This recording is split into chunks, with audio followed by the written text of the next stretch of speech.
it's your birthday. With his long list of accomplishments stands Grammy nominations, People's Choice Awards, a Guinness World Record, and more. 23-year-old Hunter Hayes has earned himself a spot in country music and has even had success with a couple crossover hits onto the Billboard Hot 100 charts. What's up, everybody? How you feeling? Before his performance August 20th in Omaha, he sat down with me for an exclusive interview. It's Lady Antebellum, Sam Hunt, and my guest at this time, Hunter Hayes. Welcome, Hunter Hayes. How you doing, bud? Thanks for coming by, man. No problem, man. It's a pleasure. How's the tour going so far? It's going great. It's almost over. It like literally flew by. No pun intended, because obviously it's the Wheels Up tour. I should have thought about that, but yeah, it's been a blast. It's been good, and I feel like our year's honestly like just getting started, because you know we've got this. We move on to the 21 tour next, and you know our schedule luckily just kind of keeps going. But we're really gonna miss this whole operation. These guys are great. The band's great. The crew's great. Lady A's obviously goes without saying, but they're super great people, just good people to be around. Yeah. So this has been a real big, just a great vibe tour for us. Good for the soul, good for the heart. Great for the That's music. always a good sign. Good for the music, yeah. Totally. When's your last date with Lady A? I don't know, but it's like so soon. It's within the next 2 or 3 weeks, which kind of freaks me out. I'm not ready for that yet. Really not ready. And also, end of tour pranks is another thing that we need to prepare for. What's some big ones they've gotten you with so far? Well, they haven't. They say they're not big prank people, which makes me happy because I'm not really either. I'm not. Well, and here's the thing: if you know these guys, you know that I don't know. I don't know if I believe that. You know what I mean? I wouldn't believe it. I've never heard of a big prank from them, thank heavens. But I'm not a real big prank guy myself because I don't like being pranked. Because I just take the show probably too seriously. I just, you know, I'm passionate about the show, you know. But, you know, whatever it is, I know it'll be good-hearted. I know it's good-natured because they're good people. I trust them. Yeah. 1 million hits on YouTube worthy, you think?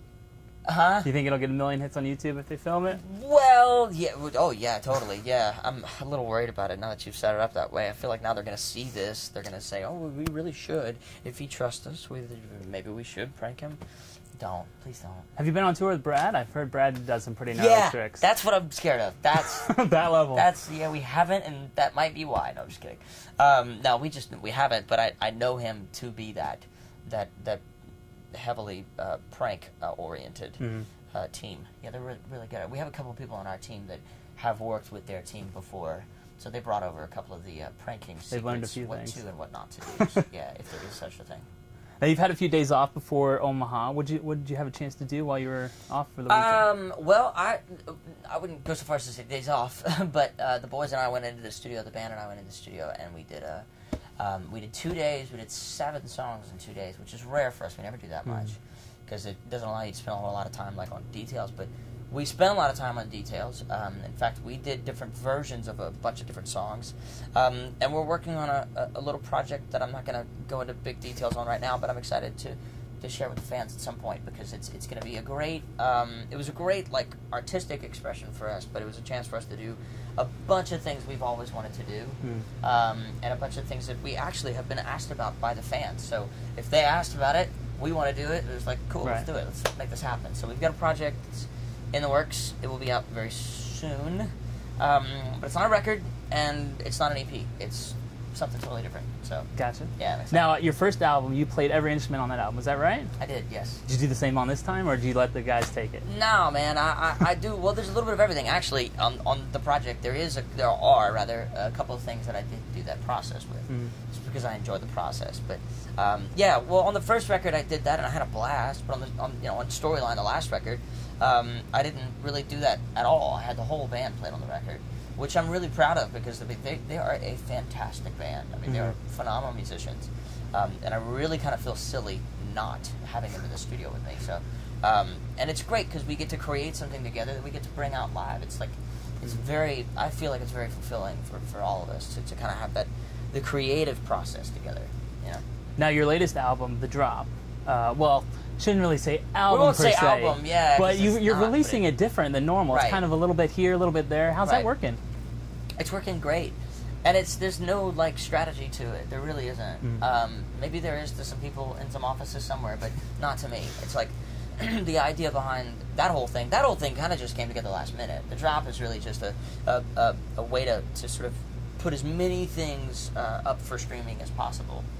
And it's allowed us to have a lot of fun just creating. And what's been really nice, and the thing I'm trying to study this year, it's the year to be brave, it's try new things, don't be afraid of doing things you've never done. We put everything up for streaming first. And we also did, a song every 2 weeks versus a record at this time. And the goal with that was, I feel like we're moving in a direction where, for one, the fans should be able to listen to music however they want, in my sort of brain. And this, it's just me, and everybody's got a different viewpoint, and it's all valid. But I love the fact that they can listen to music in all kinds of ways. I especially love it on the creative side because I do a lot of writing on the road. I wrote, actually, where this bus is sitting right now in the back of this building, I wrote If It's Just Me, which was on Storyline. Yeah. But that night, I also wrote 2 other songs that you'll never hear, because there were 100 songs total for Storyline that never got recorded.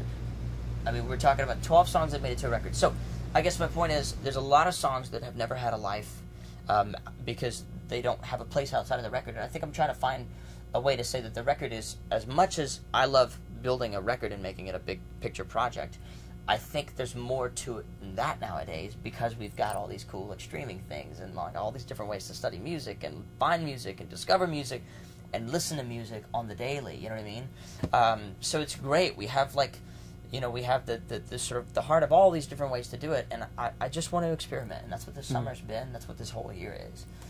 Like I said, I feel like the year kind of just started when 21 came out for me. You know what I mean? Right. So it's really fun to get the fans' reactions. Like, we just got back from Coffee House as kind of our hangout, our meet and greet, but it's more just a hang. We all just kind of sit down at tables and just goof off and talk, and I get to quiz them about the new music, see what they think, see what they like, and find out what we need to put in the show. It's a blast. Now, what's the hardest part? You got 100 songs that you've got to get on this small album. What do you do with those songs that don't make the cut? What do you want to give those to somebody else to record just so they get out there? That's a great question, and that's exactly what it rounds out perfectly, because that's exactly what we're doing right now.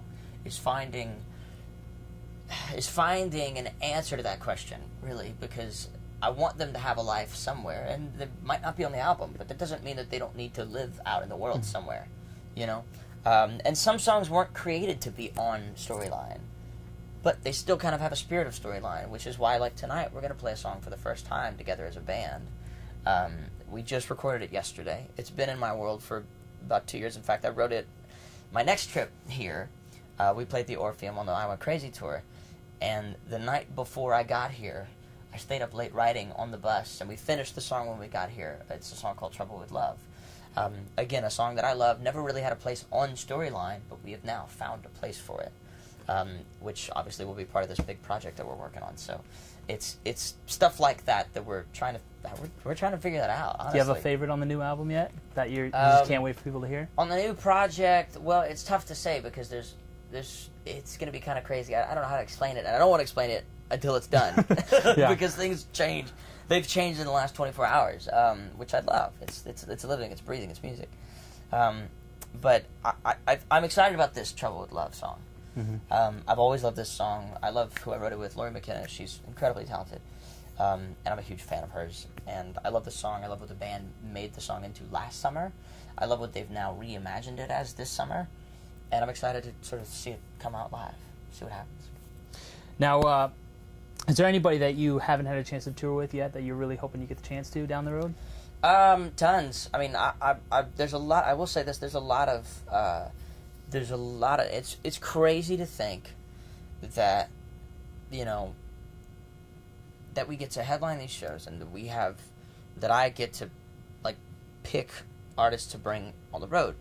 And there's so many new artists that are just finally breaking in the in our genre that are absolutely brilliant. I mean, purely brilliant. And it is crazy to me to think that we have the opportunity to say, hey, come on the road and do the thing. And I'm really excited about the 21 tour, because we get to do that with several artists. But I'm even more excited about next year, because we have more opportunities to do that. And the list is a million long. But one of the artists we have on this next tour is Kelsey Ballerini. I'm a huge fan of hers. I think she's incredibly driven. She's incredibly talented. and I just think everybody loves her, you know. So there's just a lot of new music that I've just recently discovered that I'm so excited to say, please come on the road with us, please, you know. So yeah. What was the last album you bought or song you bought? Last song I bought. Let's see, what was the last song I bought? I'm trying to think. There's been a lot lately. I just maybe bought somebody you're digging really a lot. Yeah, now? well, I just got a bunch of Brett Eldredge's stuff. I'm excited about his next project. And I've heard that one of my favorite bands, Mute Math, is actually coming out with a new record next month. So I'm excited about that. Yeah, a lot of pre-orders going on right now. Now, one thing that a lot of people might not know is you were actually in the Guinness Book of World Records, because 10 cities in 24 hours. Not a lot of people have done that. In fact, only one guy has done that. At least, technically, has the record now, I should say. How was that? How was that? Oh, it was a blast, man. I've always, since I was even littler, I always got Guinness Book of World Records from my grandmother for Christmas. And I kind of had the secret goal to be in it someday, but it's one of those things you never really think about. You can't really plan for it. And I finally found a record that I was like, we can totally do this. We have the team that is capable of like making this happen. And I mentioned it like years ago, and they totally made it happen. And Guinness did, or your tour? The team. Yeah? The team, the band, the crew, and the fans. They sold out 10 shows in a day. And we traveled around the Northeast, and we did 10 shows in one 24-hour period, and it was a blast. How many songs did you have to play at each city in order to you had to travel like 35 miles between cities. The cities had to be a certain size, certain population. The venues had to be registered venues, actual venues. They had to be sold tickets up to a certain amount of tickets had to be sold, so people had to show up. And they did. They did. You guys are awesome for that. And we had to play at least 15 minutes. We said 20 because I talk a lot. So we said we have to play at least 4 songs. And we did. And a lot of fans came to like all 10 shows. Not all 10, but like at least 9. Because it was impossible unless you had a private jet to get from one to the other. And I don't know how we did, but we found one. I think somebody let us borrow something that was sitting there just idle. But it was a blast. It was an absolute blast. And I would do it again tomorrow. I plan on doing 11 at some point. Yeah? Any other records you're eyeing right now? No, I like that one. I'm going to stick with that one. Somebody breaks it. Is it on? I'm like conditioned for that one. So if somebody goes out and they're like, I'm going to take that record, they break it. Is it war now for that? Well, I wouldn't go that far. But it's totally on. We will break it. We will break it. We're determined. Now, you, aside from music, you're also starting to veer a little bit in towards TV. I know you've had it in your background, but you just recently recorded a guest spot on Nickelodeon on Bella and the Bella and the Bulldogs. Bella and the Bulldogs. Yeah, man. How was that? What was your part on that? It was a blast. It was a cameo thing. Who'd have thought that I could do that? Like that was a thing that we could. Anyway, I got to act as myself, which is very much still acting. I didn't think it would be, but it absolutely is. But you can't just be yourself. You have to act, but you can't act too much because you have to be yourself. It's weird. Especially this part. It was specifically written, so it was kind of me, but it was kind of like a developed character version of me. You know what I mean? Right. To make the story make sense. So it was tricky, but I enjoyed it. I loved it. I would do it again in a heartbeat. Now, did they have you filming the song over and over and over like a music video? Yeah. Did it feel like a music video, or did it feel like a TV show? It kind of did, which I'm very grateful that was even in the series, because that allowed us to start by filming something that felt familiar. We were on stage, we did kind of the music video thing, versus starting with the acting part. Yeah, so it was a challenge, but I enjoyed it. Now, I actually recently, I didn't know about this. I saw your clip from Nickelodeon when you were 6 years old, Figure It Out. Do you remember that? Do you still remember the events of that day, or do you just look back and like, I don't know? I do, because I used to watch Figure It Out before I did that show. Like, I had watched it all the time. So I was stoked to be on the show, you know, with the judges and the slime, all that stuff. It was fun.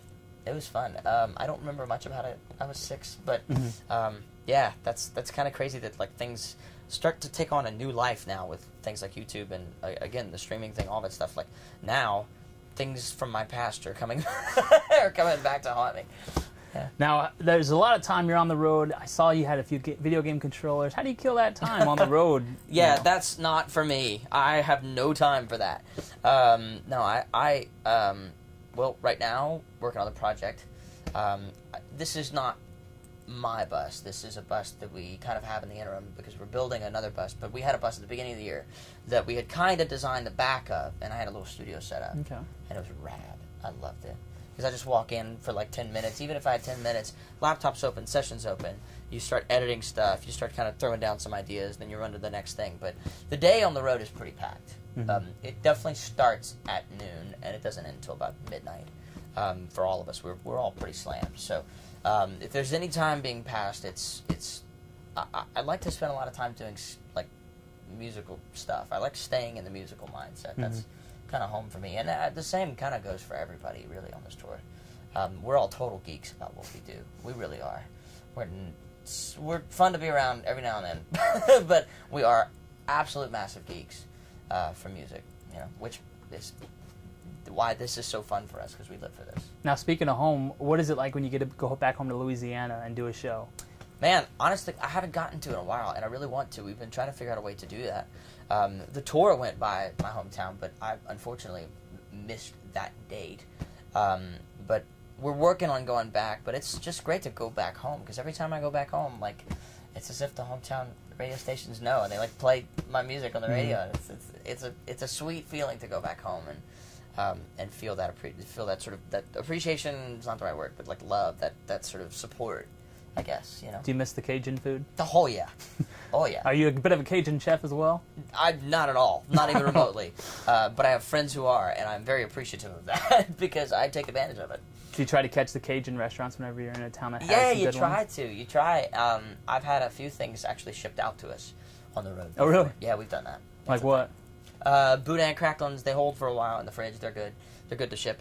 All kinds of little snacks. Gumbo. Mom makes gumbo every now and then. In fact, had a buddy ship like a giant thing of gumbo to the studio. The guys have been working for months at a time, so we ended up having a big gumbo get-together in the studio. It was awesome. All right, now how about a little rapid fire? Just kind of give me your yes, no, whatever you're thinking. Let's do it. Do you like a great pizza or a great cheeseburger? Cheeseburger. I'm a burger guy, for sure. If you do like pizza, what's your favorite pizza topping? Favorite pizza topping? All the meat lovers, and cheese and everything. Everything. Favorite sport? Favorite sport? Motorsports. Yeah. Motorsports, okay. Car racing. Favorite TV show? Favorite TV show? Ooh. Car show, Top Gear. Top Gear. I'm a car guy. How do you feel about that changeover in the hosting? Yeah, that's complicated. That whole thing is complicated. I'm just excited because I got to go to the studio and watch the taping before all that craziness happened. So I got to see it before that. Would you rather be on Top Gear or would you rather play at the Super Bowl? I'd rather. It's so hard. Why is that even a thing? That's not a fair question. I think it's a fair question. It's the question. Well, Top Gear doesn't exist, so actually that's easier now. I'm going to say Super Bowl. Okay. Yeah. You never get tired of what? Music. Music? Okay. Yeah. Your perfect day? Perfect day. Being on the road. If I get started at home and then, fly out to a show, that'd be awesome. That'd be rad. Get to start my morning hanging out with, family or whatever, chilling, Fly out to a show and play a show. Favorite superpower if you could have one? Flying. I'd love to be able to fly. Batman or Superman? Batman. Batman? Cool cars. Cool cars, there you go. What are you most afraid of? Most afraid of? Heights. I'm with you on that one. And everything Heights and spiders else. are mine. I don't do spiders. Oh, dude, spiders. Tell me about it. I've gotten used to it now. I live out in the country again, just for a short period of time, but I have literally seen all of the spiders that exist in the world. Your house is on fire. You get 3 things to save. What are they? Good grief, man. Getting deep? I'm getting deep here. I don't hold back. Wow. This is the serious stuff here. I'm scared now. What else is on there? That's it. That's the last of the rapid fire. Then we're done. I promise. Okay, well,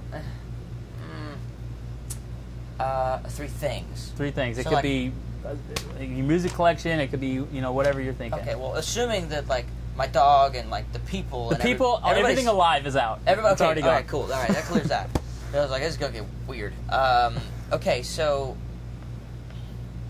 I'm probably gonna grab my backpack because it's got all the studio sessions that I'm working on, and I can carry that on my way out.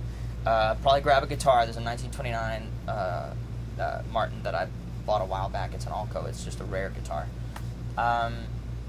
And this is hard. This is really. Let me get back to you on the third one. Okay. All right. We'll come back to that. So you're coming up. You're scheduled to do the Charlotte Motor Speedway. How's that? You big into NASCAR? Big into just cars. Yeah. I got to do a ride along actually in a NASCAR a couple weeks ago, and it was a blast. Oh, nice. Which track was that at? It was great. At Charlotte Motor. At Charlotte? Yeah, we were announcing the show, so we did a big thing, and one of the coolest press events I've ever done. They let me ride in the NASCAR. I could do that every day. Do you have a pick of who's going to win this season in NASCAR? I don't pick. Don't pick? Winners and favorites, I don't do that. I'm always wrong to begin with, so that's obviously not very helpful. And a couple more questions here. Now, there was a video going around of some guy singing. He was doing, just an indie artist trying to play some stuff. He was playing your tune. You got up with some tape and started singing with him. You do that often? That's the first time that's ever happened to me, and which is why I absolutely just soaked in that moment. It was the sweetest, coolest thing that has ever happened. Dude was rocking, just jamming, and I walked in, and he apparently saw me walk in, and I was sitting there just listening to him. He had like his own version of all the songs he was doing. It was super cool. And he started the chord progression, and I looked at my bandmate Andy, and I was like, I don't want to assume anything, but I think it's what I think it is. And Andy was, he was like, oh yeah, get up there, sing. But I didn't want to mess him up. Like, I was like, this is his thing. This is his show. I don't want to just jump. That's rude. You know what I mean? But he invited me, and I sang with him, and we chatted for a minute afterwards. He was a super cool dude. So yeah, that was a special moment for sure. That was a thrill. Very cool. Now, what do you want to say to your fans this year? The people that are helping with the digital album sales, this new kind of thing you're trying out. What do you want to say to them? So many things, because so many things. Starting with thank you. Just I literally, you asked about a perfect day, and the truth is, a perfect day is being on the road and making music. It's all I've ever wanted to do. The fact that we are still doing it as a band means the world to me, and the fact that I get to continue writing and recording the songs, the stories of all of our lives together, it's spectacular. And I just want to say a huge, huge thank you. I love life, and I hope that we can contribute to everybody else loving life tonight.